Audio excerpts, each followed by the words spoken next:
6:45. This is the Sri Lanka Broadcasting Corporation. News edited by Danushka Madhavala and read by Sharifa Tahir. It is stressed that single-digit inflation will not get affected by VAT increase. Minister Dr. Bandula Gunawardena says that if all individuals who are liable to pay taxes will pay their respective tax amounts, a fair tax policy will automatically be created in the country. New investment zones are to be established in the northern, eastern and southern provinces. UK's Princess Anne to arrive in Sri Lanka today. Minister of Finance of Japan is scheduled to undertake a 2-day official visit to Sri Lanka tomorrow. New investment zones are to be established in the northern, eastern and southern provinces. Foreign news: gunmen storm in Ecuador television studio live on air. In sports, Real Madrid wants to sign Bayern Munich left-back Alphonso Davies for next season. Local news in detail now. State Minister of Finance Ranjit Singh Balapatia says that the current value-added tax increase will have an impact on inflation, but it will not increase more than 5% this year. The year-on-year inflation has already increased from 3% to 4% in December. He said that the current inflation may rise up to around 5% due to the VAT increase, but it would not move to the double-digit level, he said.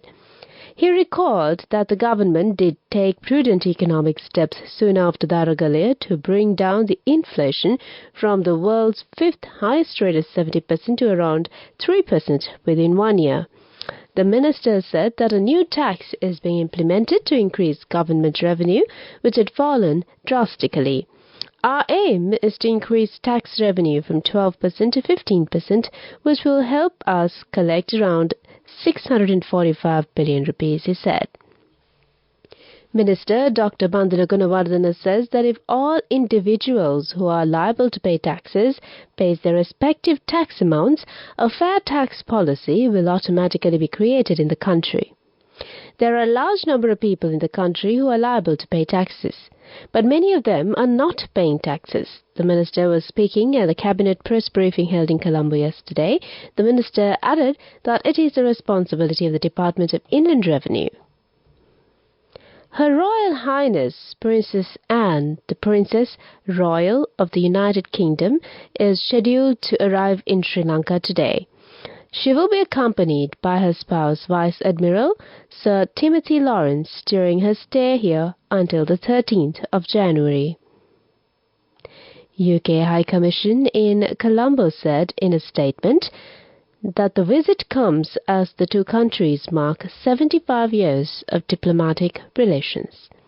The UK and Sri Lanka share many strong personal ties and common interests, making the two countries natural partners through the Commonwealth. While in Colombo, the Princess will meet the President, Ranil Wickremesinghe.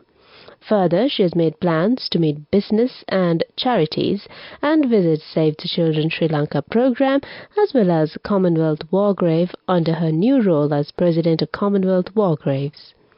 The Princess will also visit sites of religious significance in Kandy and Colombo and meet local communities and civil society representatives while in Jaffna. She previously visited Sri Lanka in March 1995 as patron of Save the Children. Princess Anne is the second child and only daughter of Queen Elizabeth II and Prince Philip, Duke of Edinburgh, and the only sister of King Charles III. Minister of Finance of Japan, Shunichi Suzuki, is scheduled to undertake a 2-day official visit to Sri Lanka tomorrow. During the visit, Japanese Finance Minister is scheduled to have official discussions with President Ranil Wickremesinghe and Minister of Foreign Affairs Ali Sabri. Japanese Finance Minister Suzuki and the delegation will visit Parliament, Jayawardena Centre, Sri Jayawardenapura Hospital, Colombo Dockyard and Lanka Nippon Biztech Institute in Mahargama during their stay in Sri Lanka, the Ministry of Foreign Affairs said. This is the Sri Lanka Broadcasting Corporation giving you the news.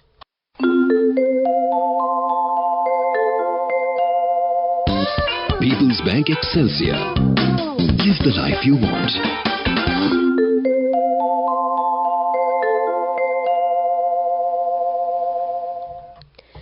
The Cabinet of Ministers has granted approval for the establishment of new investment zones with the necessary technical assistance from Asian Development Bank. Since the need to develop a joint mechanism between the public and private sectors to build an export-oriented economy has been emphasized in the 2022 budget, the government says it has identified the appropriateness of developing new investment zones. Accordingly, a proposal was submitted to the Cabinet seeking approval to establish new investment zones in the northern, eastern, northwestern and southern provinces in Mankulam, Paranthan, Chemicals Company premises and Kankesanture Cement Corporation premises and in Iranavila and Trincomalee areas while expanding Bingiria and Hambantota investment zones. The book Budget 2024, An Economical Hour, written by Minister Dr. Bandulu Gunawardena, will be launched at 4 p.m. today at the Sri Lanka Foundation Institute. Minister Dr. Bandulu Gunawardena has written over 50 books on the field of economics. This new book is a scientific analysis on the Budget 2024. Professor Priyanka Dunasinghe, Professor Sirimal Abiratna and Professor Shiranta Heenkanda will deliver short speeches at the event. That's local news for the moment. People's Bank Excelsior, a comprehensive banking services package with a branded checkbook as well as debit and credit card exclusively for you. People's Bank Excelsior, for professionals who dare to dream. The main news story is brought to you by Sinhala Mahatma. The Cabinet of Ministers has approved a proposal for the reopening of 3 overseas Sri Lankan diplomatic missions that were temporarily closed during the 2021-2022 period. The government said it has identified the need to reopen Sri Lanka missions of Sri Lankan Consulate General's Office in Nicosia, Cyprus, Sri Lankan Embassy in Baghdad, Iraq, and Sri Lankan Consulate General's Office in Frankfurt, Germany. Accordingly, the Cabinet approved the proposal presented by the Minister of Foreign Affairs to reopen the said overseas diplomatic missions. That's the main news story. The main news story was brought to you by Sinhala Mahatma.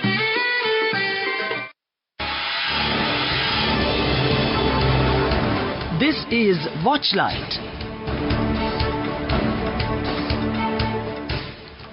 The tally of dengue cases registered in December stands at 11,498, recording the highest number of cases reported in the month in 2023. To make the situation worse, Sri Lanka has registered 2,316 cases within the last 7 days. Accordingly, around 325 cases have been logged per day. Coming up, world news.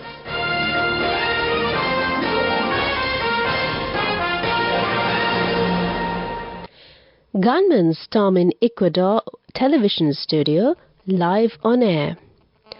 2023 confirmed as world's hottest year on record. North Korea's Kim Jong-un believed to have turned 40. World news in detail now.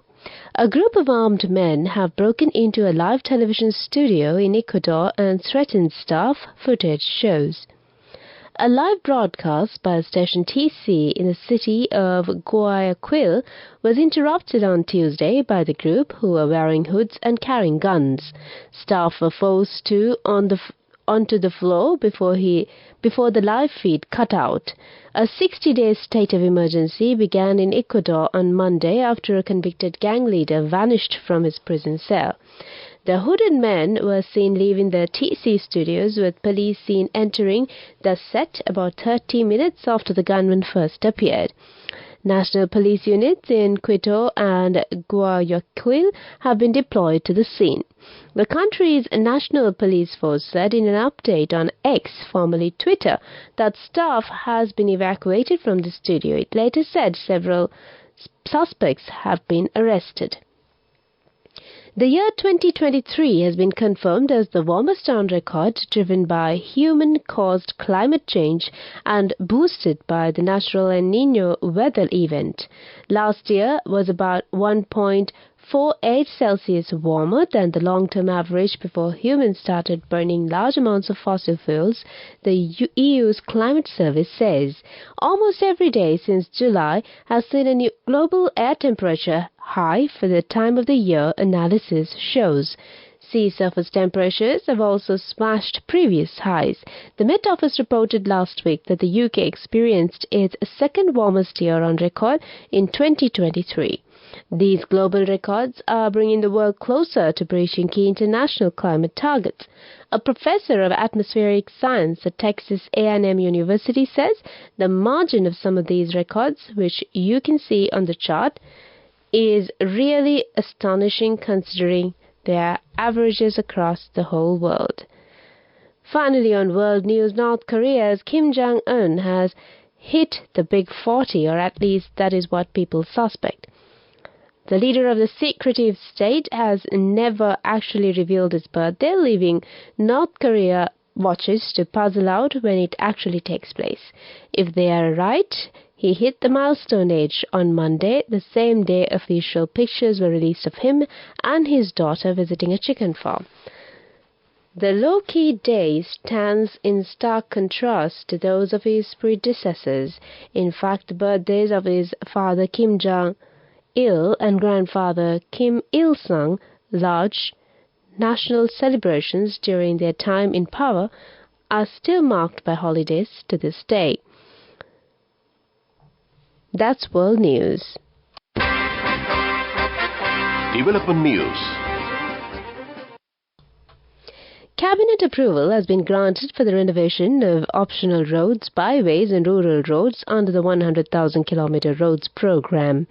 It has been proposed to enhance 1,500 kilometres of roads, of which construction work had been inaugurated under the said roads programme but had been suspended. According to the government, plans are underway to enhance 1,500 kilometres of the said roads in a way appropriate for safe transportation during the year 2024. The total cost estimated in this regard is 20 billion rupees and is scheduled to be completed within 6 months in the year 2024. Moving on with sports news. In sports, Real Madrid wants to add Bayern Munich and Canada left-back Alphonso Davies to their squad for next season. Davies, 23, has a contract until June 2025 with German champions Bayern. He has played in all but one of their Bundesliga games this season and started all 6 Champions League group stage matches. Real Madrid manager Carlo Ancelotti has attended to rotate between France's Ferland Mendy, who's 28, and Spain's Fran Garcia, 24, at left-back this campaign. Ancelotti has just signed a new deal with Madrid until June 2026 despite interest from Brazil. In the meantime, Chelsea missed a host of chances as Championship side Middlesbrough earned a slender advantage in the first leg of their Carabao Cup semi-final at a boisterous Riverside Stadium. Hayden Hackney scored the only goal, opening up his body to slide home on Isaiah Jones' cross in the first half. That's on sports news. Go ekatiyana youth කට life එකේ change එකට නියමෙට set වෙන්න ඇස් වහගෙන දැකපු වීන හැබැයි කරන්න youth එකට නියමෙට set වෙන්න friendship එක මෙන්න. The all-new NSB Ithru account, NSB IM, a plan for your dream. Business news, sponsored by National Savings Bank, the safest place for your money. Apple Apple has announced its long-awaited Vision Pro headset will go on sale on 2nd February in the United States. US customers have been given the option to pre-order the $3,499 mixed reality device from mid-January, though no date has been set for a UK launch. It is the first major new product to be released by the firm since the Apple Watch launched in 2015. After years of rumors during development, the company revealed the headset in June 2023. Business News, sponsored by National Savings Bank, the safest place for your money. Go එකක් තියන youth එකට life එකේ change එකට නියමෙට set වෙන්න ඇස් වහගෙන දැකපු වීන හැබැයි කරන්න youth එකට නියමෙට set වෙන friendship එක මෙන්න. The all-new NSB Ithru account. NSB IM, a plan for your dream. The World Bank has warned that the global economy is set to grow at its slowest pace since the pandemic. It has forecast growth of just 2.4% in 2024 and stated higher interest rates were a major factor. Global trade and investment would continue to be stifled by conflicts in Ukraine and the Middle East, it said. Outside of the pandemic, growth of 2.4% would be the weakest since the 2009 financial crisis. It said the resilience of the U.S. economy meant last year's growth was likely to come to 2.6%. That's on Economic News. Weather report. Rainy conditions are expected to be continued in the northern, eastern, over, central and southern provinces, and cloudy skies can be expected over most parts of the island. Showers will occur at times in northern, eastern, over, central, southern and north-central provinces. Heavy rainfall, about 100 millimeters, can be expected at some places in over, eastern and central provinces and in Polonnaruwa, Hambantota and Mullaitivu districts. Showers or thundershowers will occur at several places elsewhere after 1 p.m. Showers are likely in the western, Sabaragamuwa, northwestern provinces during the morning too. That's the weather update. Before we wind up this bulletin of news, back to the headlines. It is stressed that single-digit inflation will not get affected by VAT increase. Minister Dr. Bandula Gunawardena says that if all individuals who are liable to pay taxes will pay their respective tax amounts, a fair tax policy will automatically be created in the country. New investment zones are to be established in the northern, eastern and southern provinces. UK's Princess Anne to arrive in Sri Lanka today. Minister of Finance of Japan is scheduled to undertake a 2-day official visit to Sri Lanka tomorrow. In foreign news, gunmen storm in Ecuador television studio live on air. In sports, Real Madrid wants to sign Bayern Munich left-back Alphonso Davies for next season.